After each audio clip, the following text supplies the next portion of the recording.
Irmãos, abra sua Bíblia, se coloque de pé, abra sua Bíblia, no livro do Apocalipse, Apocalipse de João, capítulo 4, aleluia, glória a Deus, Apocalipse, capítulo 4,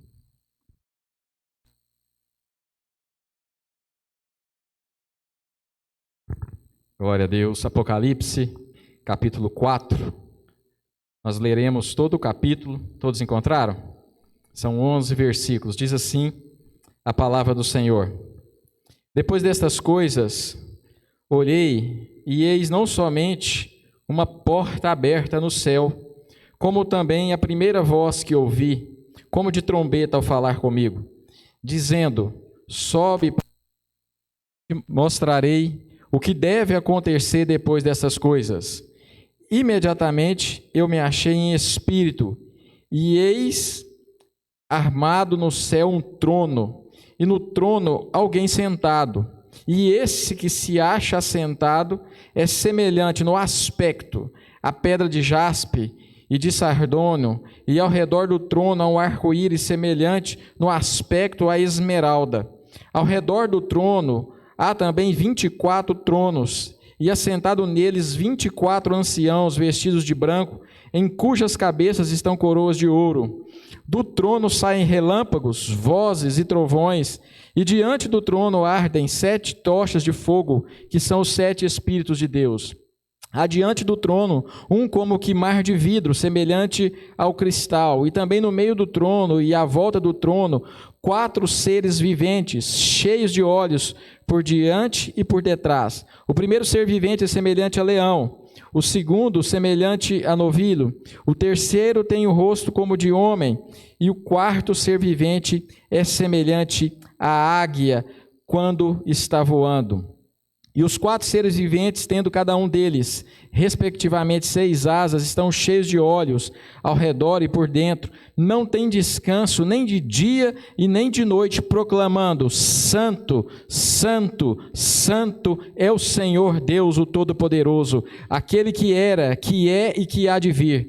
Quando esses seres viventes derem glória, honra e ações de graça ao que se encontra sentado no trono, ao que vive pelos séculos dos séculos, os 24 anciãos prostrar-se-ão diante daquele que se encontra sentado no trono, adorarão o que vive pelos séculos dos séculos e depositarão suas coroas diante do trono, proclamando, Tu és digno, Senhor, e Deus nosso, de receber a glória, a honra e o poder, porque todas as coisas Tu criaste, sim, por causa da Tua vontade, vieram a existir e foram criadas. Aleluia. Vamos fazer mais uma oração?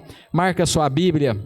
Quero voltar com você, vamos orar nesse momento. Senhor, muito obrigado, Senhor, muito obrigado pela Tua bondade, muito obrigado pela Tua palavra, Senhor, muito obrigado pelo Teu amor, muito obrigado porque o Senhor criou todas as coisas, Senhor, e também, Senhor, criou um caminho para nos reconciliar contigo, que o caminho que é Jesus Cristo. Senhor, é em nome dEle que eu te peço, Senhor, me esconda atrás da sua cruz, da cruz de Jesus, que Ele cresça e eu diminua, Senhor, para que a Tua igreja seja edificada, para que aquilo que o Senhor colocou no meu coração seja entregue, Senhor, e que a Tua igreja saia daqui glorificando o Teu nome por Tua palavra. É o que nós oramos em nome de Jesus. E a igreja diz, pode se assentar, louvado seja Deus, glória a Deus, irmãos. Irmãos, quando nós olhamos para o livro de Apocalipse, é um livro que traz muitas curiosidades. É um livro, talvez o livro mais difícil de toda a Bíblia Sagrada, e nós vamos entender isso, por que disso. Eu vou te ajudar a entender por que é tão difícil algumas linguagens que nós temos aqui dentro do livro de Apocalipse. Mas, se você pensar nesse nome hoje, esse nome ficou um nome até meio que pejorativo, porque muitas pessoas usam o nome Apocalipse para falar, não, agora acabou tudo. Agora o caos está armado, é o Apocalipse. Mas na verdade, irmãos, o termo verdadeiro que esse nome representa, não é isso. Não é isso que para nós que entendemos a Bíblia Sagrada, entendemos que o Senhor traz revelação ao seu povo, o nome Apocalipse não significa caos. mas significa sim a revelação e a consumação de tudo aquilo que Deus planejou na sua infinita sabedoria. Então esse nome significa exatamente revelação. Está sendo aberto algo que está encoberto e está sendo revelado. Mas por que essa linguagem ela é tão difícil para nós muitas vezes aqui? Eu quero que você pense comigo, o João, o apóstolo, que escreveu o Evangelho. Ele escreveu 3 cartas, a primeira, a segunda e a terceira João. E agora Deus, ele está preso por amor a Jesus Cristo na ilha de Patmos, preso numa masmorra fria. O Senhor o visita, levanta, coloca ele de pé e vai mostrar algo para ele. Ele vai, fala, olha, você levanta e você vai escrever o que eu vou te falar. E olha que é interessante, para Daniel, Deus dá uma revelação. E para Daniel ele fala, sela o livro. Olha só, lá no Velho Testamento, sela o livro, para ninguém ver. Mas para João, ele faz o contrário. Ele fala, olha, não ponha selo no livro que eu vou te falar. É para você entregar aquilo que eu vou te mostrar. Entrega para a minha noiva, entrega para a minha igreja.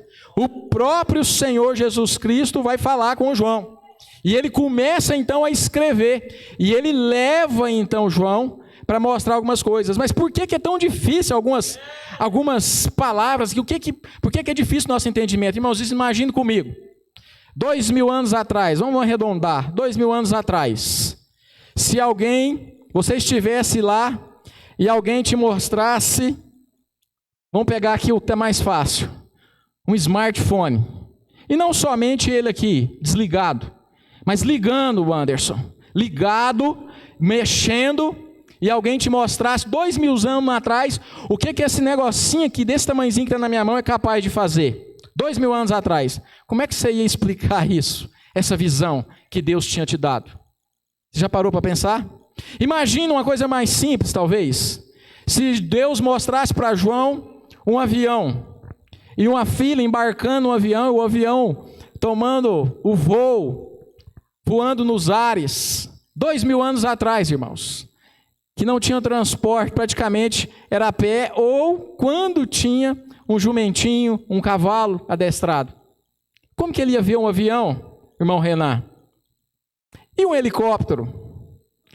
Um helicóptero, talvez um helicóptero de guerra, todo armado dos lados, e atirando, as metralhadoras saindo fogo. Será que ele podia olhar e falar assim, olha, eu vi um gafanhoto, e esse gafanhoto parava no ar e saía, cuspia fogo. Será que era isso? Eu estou te falando para você entender o quanto é difícil, às vezes, aquilo que foi mostrado a João, e como que ele escreveu isso, com tinta e papel, para deixar para mim, para vocês a revelação, mas algo que foi mostrado a ele, revelado a ele, e muitas coisas em situações difíceis que ele não tinha como nem comparar, porque era coisa que ele nunca tinha visto. Louvado seja Deus. Mas aqui, quando nós olhamos para esse capítulo 4, especificamente de Apocalipse, esse capítulo ele faz uma transição entre o capítulo 1, 2 e 3 do próprio livro, e entre o capítulo 6 para frente, porque o capítulo 4 e o capítulo 5 do livro de Apocalipse, ele está fazendo uma transição em que sentido? Volta a sua Bíblia, eu quero mostrar algo para você. Aí, em Apocalipse capítulo 1, no versículo 1, olha só como que o Senhor começa a falar com João. Ele diz, revelação de Jesus Cristo, que Deus lhe deu para mostrar aos seus servos as coisas que em breve devem acontecer. Ou seja, o capítulo 1, o capítulo 2, o capítulo 3, Jesus estava revelando a João coisas que brevemente aconteceriam, como aconteceu. E se você reparar no capítulo 1, 2 e 3, nós temos as cartas às 7 igrejas da Ásia. Jesus estava falando, mandando recado, o que aconteceria, como que estavam aquelas igrejas, que isso foi em breve, Zé Márcio. Foi breve. Olha, cada igreja está assim, assim, assim, mas também fazendo uma referência à nossa igreja, a igreja atual. Porque ainda estamos nesse breve aqui de Apocalipse, capítulo 1, de versículo 1. Tantas igrejas ali que Jesus estava revelando como estava, o que ele requeria delas, e dizendo que ele passeia no meio da igreja, falando que hoje ainda assim, ele está aqui passeando, porque onde 2 ou 3 reunidos no meu nome, lá eu estarei, a promessa dele, e ele deu essa visão para João, ele passeia para ver a sua dor, para ver a sua necessidade, para ver a sua adoração verdadeira, para ver como está o seu coração, para ver aquilo que ocupa realmente espaço na sua mente, no seu coração, quais são as suas motivações, mas quais são as suas necessidades, aquilo que te aflige, ele passeia no meio da igreja, ainda hoje está assim. Mas quando nós chegamos então no capítulo 4 que nós lemos, João começa a falar o seguinte, olha, tem um ponto final aqui, então tem algo que brevemente vai acontecer, está acontecendo, e aí ele vai passar para o segundo estágio da transição do que é futuro. Ele fala, depois dessas coisas, que coisas? A primeira revelação que Jesus deu para ele, no capítulo 1, 2 e 3. Olhei, e eis não somente uma porta aberta no céu, como também a voz que eu ouvi. Ele diz que aquela voz que chamou ele era voz como de trombeta. E essa voz, novamente, ele encerra a primeira parte da revelação, ele escreve tudo que Jesus havia falado para ele, e agora ele ouve a voz de novo, mas ele olha e vê uma porta. Olha que interessante, irmãos. Essa porta, ela é falada muitas vezes aqui em Apocalipse, 3 tipos de porta. Mas aqui ele está fazendo uma transição. Olha, tem coisas que eu já te mostrei que brevemente vão acontecer.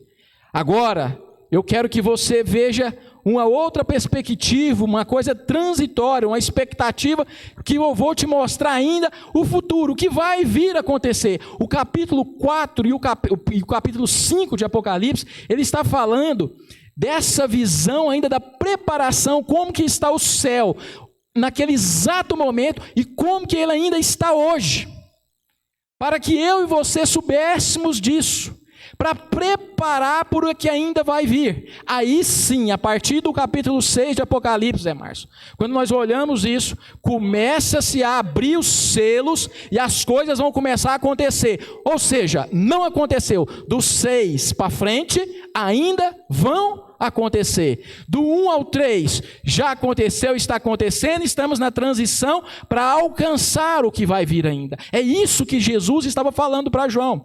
E é por isso que tem essa diferenciação aqui. E por isso que quando ele começa a ver a partir do do capítulo 6, a linguagem dele é tão figurativa, que ele viu coisas tão grandes, que eu não tenho medo de falar, Dani, que se fosse revelado a mim e a você, hoje, 2000 anos depois, o que foi revelado a João, talvez nós não conseguiríamos descrever. O que vai acontecer? Nós podemos conjecturar, nós podemos até armar no nosso coração uma ideia, um cenário, mas talvez, Marcelo, se te mostrasse hoje o que João viu, você colocaria e não sairia exatamente a referência para passar para o nosso próximo. Porque é algo muito extraordinário, que somente o Senhor sabe, mas Ele sabe o que vai acontecer. Resumindo para os irmãos, quando ele traz a visão aqui, a revelação para João, do capítulo 6 até o capítulo 21 de Apocalipse, ele termina com a promessa que aquele que crê no Senhor Jesus Cristo, ele vai estar na Nova Jerusalém, na Jerusalém Celestial, e que Jesus vai enxugar do rosto toda lágrima, não vai ter mais dor, não vai ter mais fome, não vai ter mais luto, não vai ter morte, porque nós seremos eternamente com Ele. O que Jesus estava falando com João? Falando o seguinte, olha, eu estou no controle da história, eu estou num trono, e desse trono eu tenho as rédeas da história nas mãos, e eu controlo todas as coisas. Muitas pessoas, historiadores, querem descobrir como que vai ser o final está registrado, porque aquele que criou todas as coisas, ele já desenhou o final, e eu e você que conhecemos esse livro, nós sabemos o que vai ser o final, não vamos ser pegos de surpresa. Era isso que eu estava falando. Mas o que eu quero trazer para você nesta noite, que Deus colocou no meu coração, é exatamente o que está no capítulo 4. E o que está no capítulo 4? Não é a descrição do que vai acontecer, Michele. Não é a descrição do que já aconteceu, mas é a descrição exata. O que está acontecendo agora? Como é o céu que eu e você lutamos para ir para lá? Lutamos como? Adorando ao Senhor Jesus Cristo, porque Ele é o caminho, Ele é a porta, não existe outro. Exatamente hoje o céu está descrito aqui para mim e para você, para que você saiba o que lhe espera e o que me espera.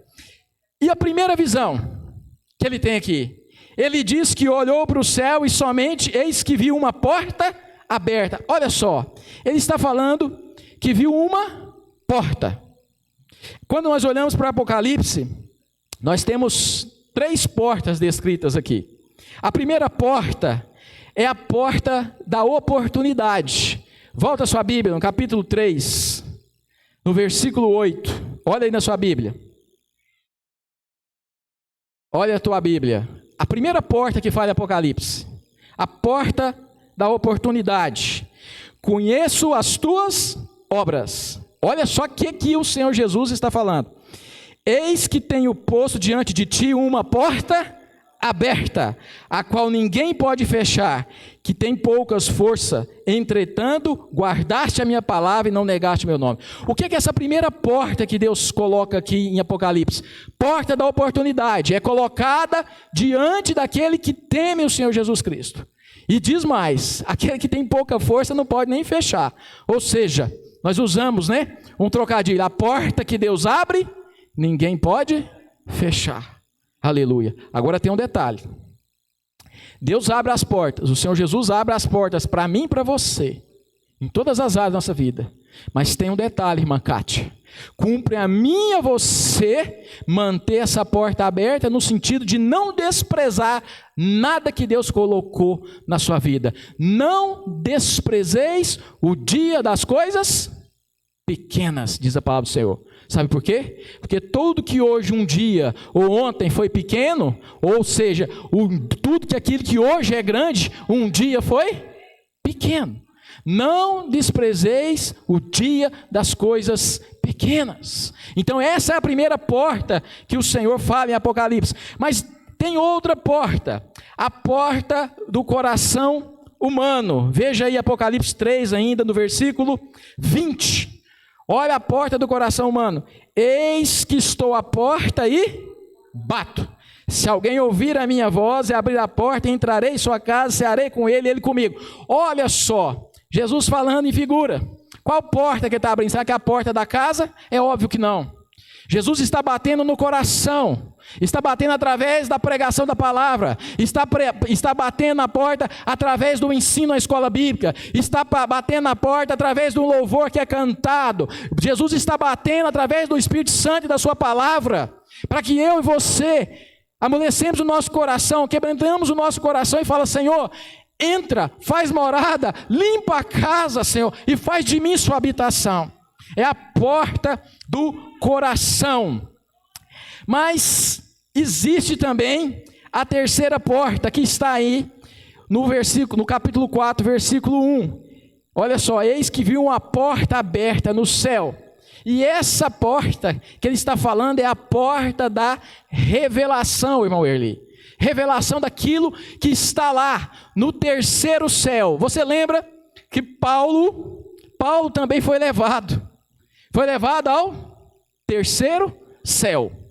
Foi levado ao terceiro céu e ele diz que viu coisas lá, presbítero Jaico, que são inefáveis, que ele não poderia nem falar. E ele não poderia falar porque Deus não deixou ele falar. E mais, creio eu, conjecturando, talvez se eu visse o que Paulo viu, eu não conseguiria descrever. Como eu disse para vocês, 2000 anos antes, mostrando coisas futuras para João, como que ele ia descrever, Marcelo? Se Jesus por acaso mostrasse para ele o que nós vivemos hoje, na tecnologia que nós vivemos, será que ele conseguiria colocar isso? Como que ele ia explicar isso para mim, para você e Paulo? Mas não foi permitido falar. E não sei se você sabe, o terceiro céu, os astronautas quando foram à Lua achavam que o terceiro céu é lá. E um astronauta até brincou, Olha, eu vejo a Terra, eu vejo o céu lá embaixo, Mas interessante, eu não vejo Deus. Ele brincou dessa maneira. Mas ele não esqueceu que a Bíblia não fala que o terceiro céu é no espaço. Onde está isso? Na verdade, o que a Bíblia fala de primeiro e segundo céu, o primeiro céu é quando você olha de dia. E você vê o céu azul, vê o sol. Esse é o primeiro céu. E o segundo céu? O segundo céu é o céu que você vê à noite, Michele. No segundo céu você não vê o sol. Você não vê o azul, mas você vê as estrelas, o segundo céu. E o terceiro céu, nem a mim nem a você é permitido ver, senão através da visão de João em Apocalipse 4. Isso aqui é o terceiro céu. E ele começa a falar então dessa porta. E essa porta, você conhece bem, que essa porta é aberta da revelação. Se você entender como Deus vem fazendo na história, eu não vou pedir para você abrir, mas se você for lá em Ezequiel, no capítulo 1, no versículo 1, eu vou ler aqui para você. Deus também revelou a Ezequiel essa grandeza da revelação, a porta da revelação. E ele diz assim: aconteceu no 30º ano, no 5º dia do 4º mês, que, estando eu no meio dos exilados, junto ao rio Quebar, se abriram os céus, e eu tive visões de Deus. Olha só a porta da revelação de Deus se abrindo ao profeta Ezequiel. Mas não foi somente Ezequiel que teve visões, vários outros textos na Bíblia Sagrada, lá muito tempo antes de Deus mostrar para João Batista, 2000 anos antes, os profetas tinham essas visões. Você lembra de Jacó? Jacó teve uma visão da escada, e ele falou assim: isso aqui é a porta do céu, porque eu estou vendo anjos subindo e descendo. Lembra da visão de Jacó? Então, muitas vezes, essa porta da revelação, Deus dando um pedaço do que seria o céu, foi sendo mostrado para os seus profetas e para o seu povo. Se você lembrar lá em Marcos 1, no versículo 10, no batismo do Senhor Jesus Cristo, o texto vai dizer que os céus se rasgaram, se abriram, e veio uma voz. Olha só a porta do terceiro céu, Wesley, abrindo para falar para mim e para você em toda a Escritura Sagrada: o céu é real. Existe o céu, ele é real, ele se abriu, os céus se rasgaram, e essa voz veio e falou: este é o meu filho amado. Saiu primeiro a pomba, o Espírito Santo em forma de pomba, dessa porta que foi aberta em Mancate, e desceu sobre Jesus, e veio a voz desse mesmo céu aberto, e falando: esse é meu filho amado, em quem eu me comprazo. Olha só, lá em João, no capítulo 1, no versículo 51 também, Jesus falando com os discípulos, eles ficaram assustados, porque Jesus falou assim: eu te vi sentado debaixo da figueira. Jesus fala para ele: mãe, você está admirado? Porque eu te falei que te vi sentado na figueira, debaixo da figueira. Em verdade, vocês vão ver o céu aberto e os anjos de Deus descendo e subindo sobre o Filho do Homem. Falando o quê? Vocês estão procurando a porta sou eu, porque sou eu que ligo a terra ao céu. Ele estava falando isso. Então é essa porta da revelação de Deus para nós. Só que tem um detalhe. A Bíblia vai falar que a porta é estreita e apertado o caminho que leva à salvação. Porque não é de qualquer maneira. Não é com sujeira, não é com carrapicho, não é com coisa que desagrada a Deus. Nós precisamos ter essa realidade do céu no nosso coração, sabe por quê? Para nós nos santificarmos cada dia mais. Hoje, mais santo do que ontem. Amanhã, mais santo do que hoje. Como? Meditando nessa palavra, deixando essas verdades fazerem morada no nosso coração. O Senhor Jesus Cristo habitar no nosso coração. E pedir para Ele força. Pedir para Ele autoridade do Espírito Santo. Pedir para Ele presença dEle na nossa vida. Como foi falado aqui na quarta-feira pelo Davi, falar: Senhor, faça aí eu ter contigo, como Pedro falou. Pedir para Ele: Senhor, eu quero ir ter contigo. O Senhor é a porta, o Senhor pode fazer todas essas coisas. Mas em Apocalipse, então, quando nós olhamos para esse capítulo 4 de Apocalipse, João está falando para nós como que é o céu, quando você chega lá. Então ele começa a falar. E ele fala também que ouviu uma voz de trombeta, irmãos. E essa voz de trombeta quer dizer a forma dele falar. Imagina, se fosse nós hoje, talvez ia falar, olha, eu ouvi uma voz como se estivesse lá na igreja do bairro Martins e eles tivessem ligado o som no máximo. A voz de trombeta representava que era uma voz muito alta. A trombeta era o instrumento que tocava para chamar o povo para a congregação, para poder dar toque de recolher. Tudo era trombeta, porque era o instrumento mais alto. Quando ele falou de voz de trombeta, ele está se referindo que a voz era muito alta. E que aquilo chamou a atenção dele a ponto dele registrar que parecia uma trombeta de tão alto que falava para ele. E ele manda agora, se até esse momento, a revelação que Jesus estava dando para ele estava lá ainda, agora essa voz de trombeta diz para ele, sobe para aqui e te mostrarei o que deve acontecer depois dessas coisas, dessas primeiras que eu escrevi a carta às 7 igrejas. E ele começa, imediatamente me achei em espírito. Por que em espírito, irmãos? Porque João não poderia ser trasladado para lá. Esse corpo corruptível, na presença de Deus, ele seria fulminado imediatamente, irmã Eliana. Nós temos uma semente incorruptível no nosso coração, que é exatamente a presença de Jesus, o Espírito Santo de Deus, que está em mim e você. Mas esse corpo corruptível, ele vai ficar.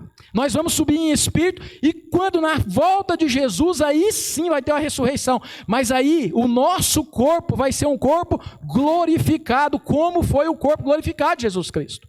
É um corpo diferente, que não vai ter contaminação, não vai ter doença, não vai ter nada disso, não vai ter coronavírus, nenhuma tipo, não vai ter câncer.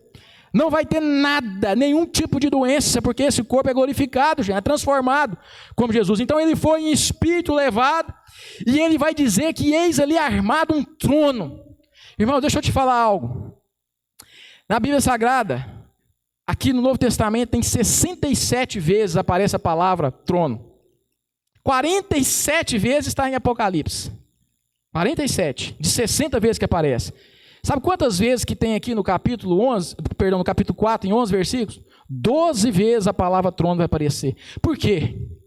Porque quando nós temos essa revelação de como é o céu hoje, como que é ainda, foi lá revelado para João que era naquele instante, era daquela maneira e hoje ainda está assim, porque Jesus ainda não voltou, está dessa mesma maneira, ele está reinando. Trono é lugar de quem controla todas as coisas. Trono é lugar de quem deve ser adorado. Trono é lugar daquele que tem toda a honra, toda a glória para ocupar. Ele fala em trono 12 vezes nesse capítulo 4. E ele diz que ele viu esse trono.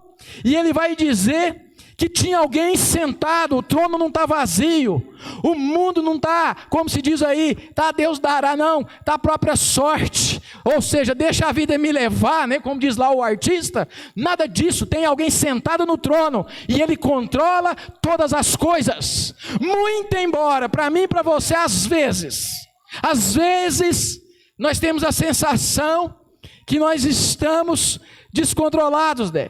Às vezes nós temos a sensação que estamos naufragando. Às vezes temos a sensação que as coisas estão saindo do controle.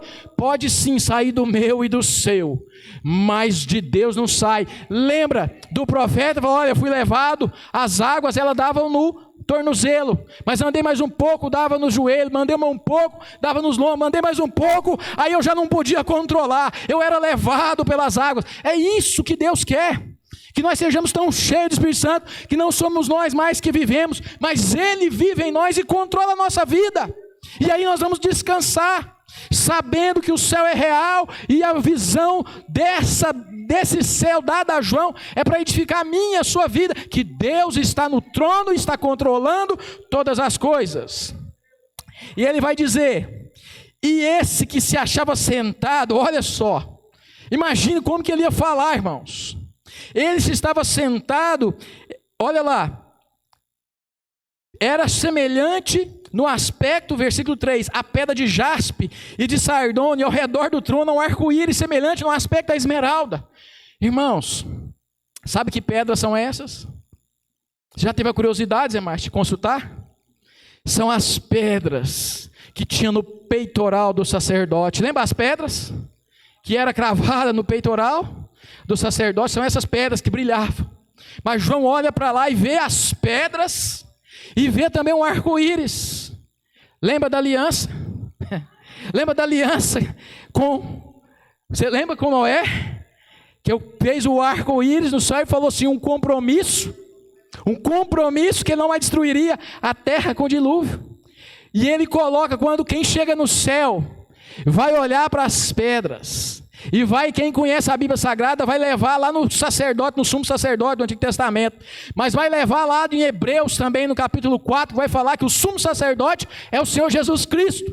Ou seja, quem chegar lá, irmã Eliana, vai ver Deus um brilho, uma glória dele brilhando, e vai olhar e vai reconhecer as pedras, e vai lembrar que quem te levou para lá não foi seus méritos, mas foi o mérito do sumo sacerdote Jesus Cristo, já representado desde a antiga aliança, desde o arco-íris, já vinha, é Jesus que fez a obra, é Ele que te salvou.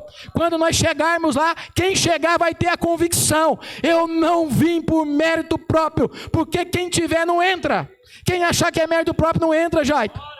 Mas quem chegar lá vai ver essas pedras e vai reconhecer, foi Jesus Cristo que me trouxe até aqui. E ele começa a falar, ao redor do trono há também 24 tronos, e assentados de 24 anciãos, vestidos de branco, em cujas cabeças estão coroas de ouro. Irmãos, aqui tem duas interpretações, mas eu prefiro uma. 24, mas por que 24? Velho Testamento, nós temos quantas alianças? 2 alianças, Velho Testamento e Novo Testamento. Quantas tribos no Velho Testamento? Quantas? 12. Quantos apóstolos no Novo Testamento? 12. 12 mais 12?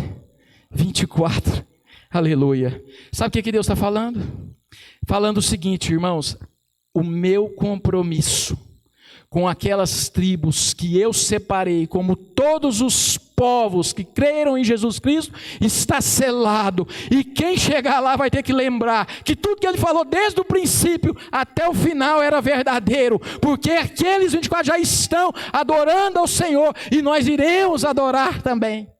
É isso que ele está falando. Isso é real, irmãos. Essa visão foi real, deixou registrado para nós sabermos o que está acontecendo nesse exato momento. E você vai se surpreender ainda mais com o final. Daqui a pouco nós estamos terminando. E diz lá no versículo 5: do trono saem relâmpagos, vozes e trovões, e diante do trono ardem 7 tochas de fogo, que são os 7 Espíritos de Deus. Aqui faz uma referência à criação dos 7 dias. Dos 7 dias da criação, que onde o 7º o Senhor descansou, mas fala também de relâmpagos, de trovões. Você lembra o que aconteceu? Quando Moisés foi receber as tábuas da lei lá em Êxodo, que lá no monte saía fumaça, saía fogo, saía raio, e o povo fez uma linha, e Deus mandou falar, quem passar dessa linha, se um animal passar, ele vai ser fulminado.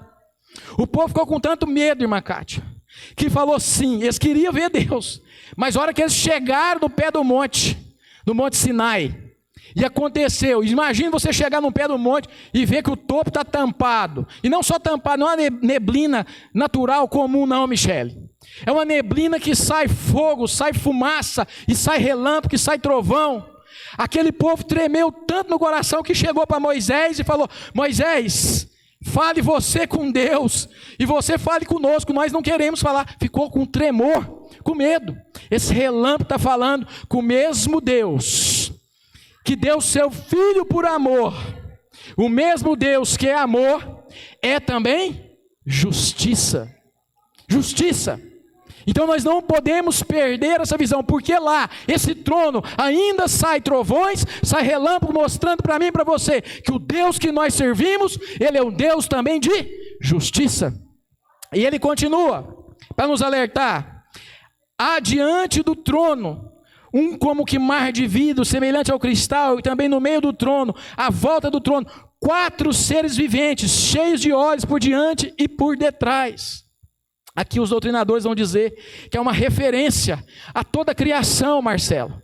Que quando a criação, a Bíblia vai dizer que o Espírito de Deus movia-se sobre a face das águas.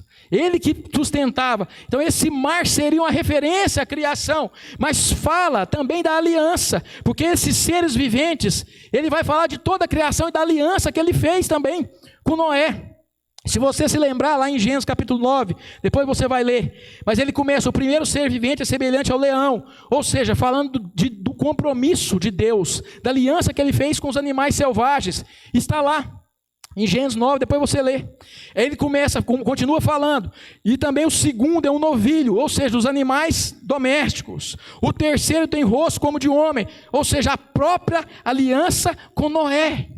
E o quarto, seres viventes, semelhante à águia quando está voando, às aves do céu. Depois você vai lá em Gênesis, você vai ver que ele fala de seres viventes, e ele vai classificando a aliança que ele faz, que ele vai sustentar. E ele está falando para mim e para você, como diz Romanos no capítulo 8, toda essa criação, 2 e 8, toda essa criação, hoje ainda está o que? Contaminada pelo pecado, está gemendo, inclusive os próprios animais, a natureza. Mas ele está falando que tudo isso foi criado por ele e para ter paz e pacificidade entre eles. Então ele está falando que todos esses animais, inclusive, estão velando, tudo que ele foi criado está velando no trono dele, mais próximo à criação dele do que os 12 anciãos. Ele está mais próximo, como se estivesse velando. É aquela visão do profeta Isaías, dos querubins que estão velando pela glória de Deus. São os querubins também em cima da arca da aliança. E isso aí tem muitas outras representações. E ele continua falando, os 4 seres viventes, tendo cada um deles, respectivamente 6 asas, estão cheios de olhos, ao redor e por dentro, não tem descanso nem de dia nem de noite, proclamando, olha só, eles estão adorando toda a criação dele.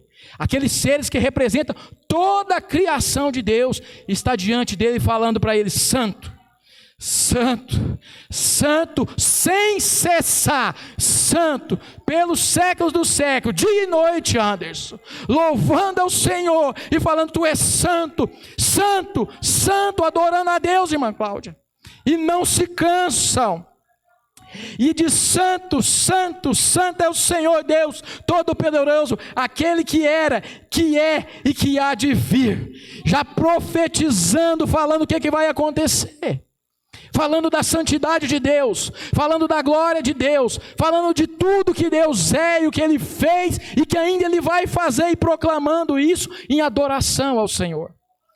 Quando esses seres, versículo 9, quando esses seres viventes derem glória, honra e ações de graça ao que se encontra sentado no trono, ao que vive pelos séculos dos séculos, olha só o que acontece agora.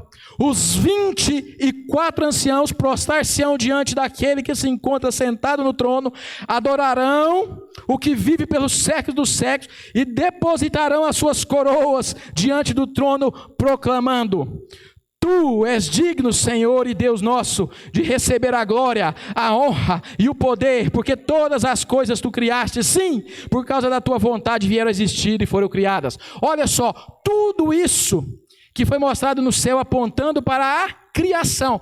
Quem que eles estão adorando aqui? A Deus Pai. Quando você continua olhando o capítulo 5, agora vai aparecer o Cordeiro, Jesus Cristo.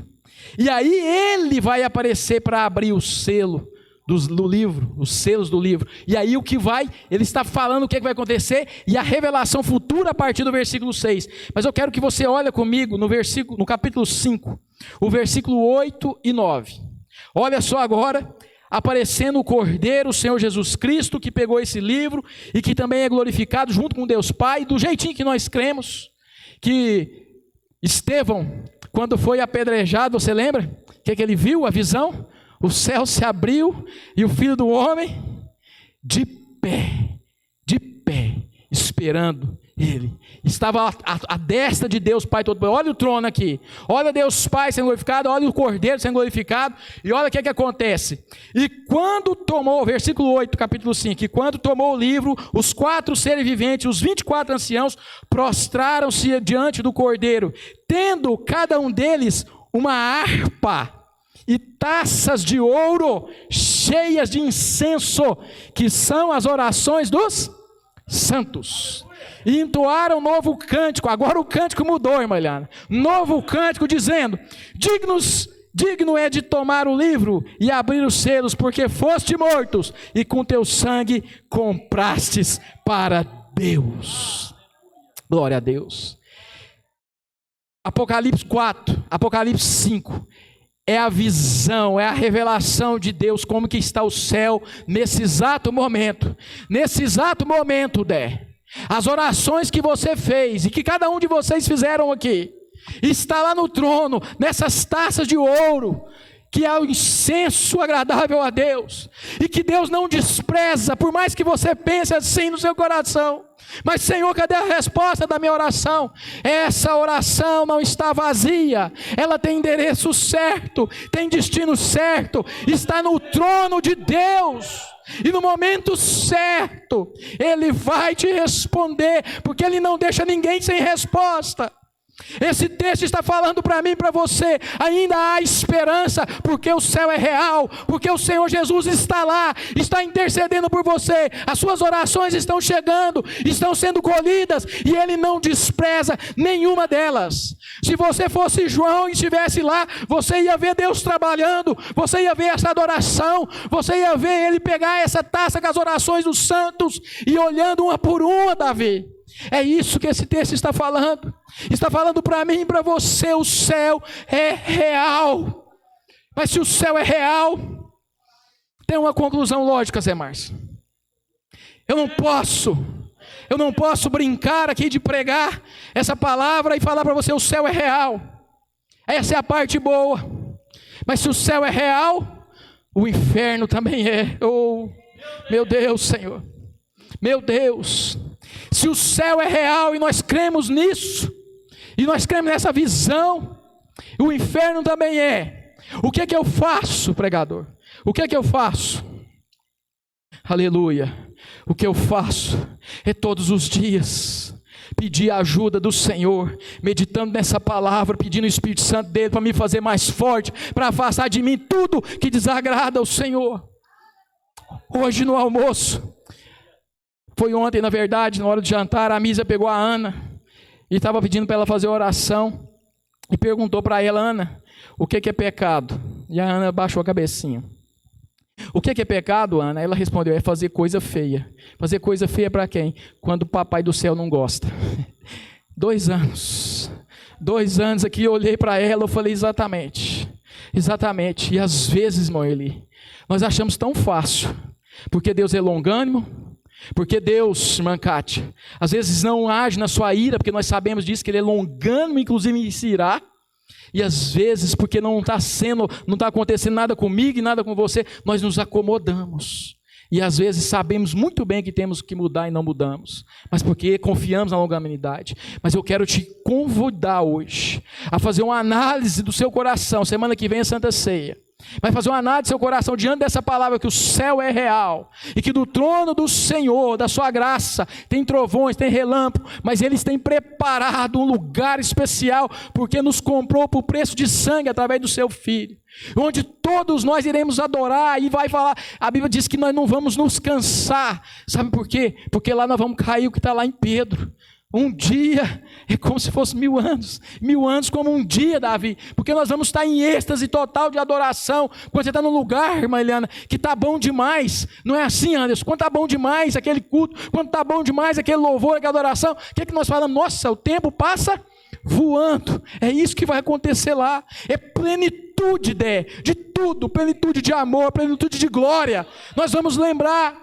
Você que vai chegar lá e eu que nós vamos chegar lá, quando nós entrarmos, aqueles relâmpagos, o arco-íris, nós vamos lembrar da glória de Deus, através de tudo que está ali no trono de Deus. Mas nós vamos lembrar que Jesus pagou esse preço por nós, através das pedras. Vamos lembrar das alianças, vamos lembrar de toda a criação, por tudo que está ali representado.